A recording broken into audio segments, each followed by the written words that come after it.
Nung pagtapos namin mag-shoot ng pelikula, para sabi ko, sige, mag-OFW na nga lang ako.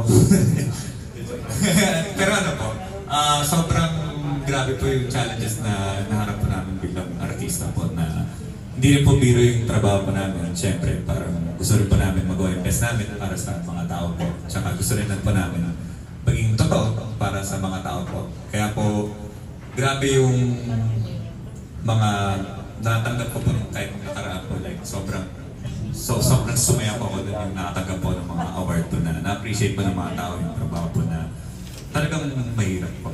Kaya yun po yung masasabi ko na etong movie na to, part na rin to ng journey ko na to be out there.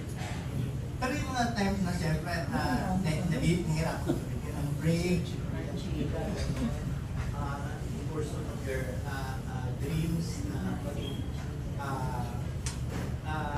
sikat na artista, was there a time na parang gusto mo na isuko or Yes po, may times talaga po na gano'n, pero doon natin masasabi kung gusto talaga po natin na papunta po doon. Kasi talagang hindi po kayo susuko kahit gano'ng kahirap po. Tsaka doon po yung test na rin ng character po ng isang tao po. Kaya ano po, doon po ang happy na nandito pa rin po.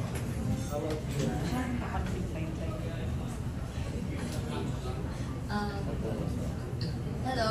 Yes po, marami pong beses na gusto ko pong sumuko sa pagiging artista. Wala eh. Ang nakikita niyo po kasi the glamorous side and everything.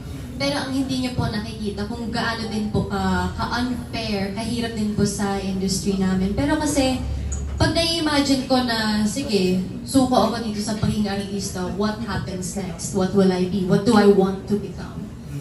Parang, pag nag-iisip po ako ng ibang gusto kong gawin sa buhay na magiging talagang trabaho ko, hindi po tama eh. It doesn't sit right with me. Mahal na mahal ko pong magiging actress.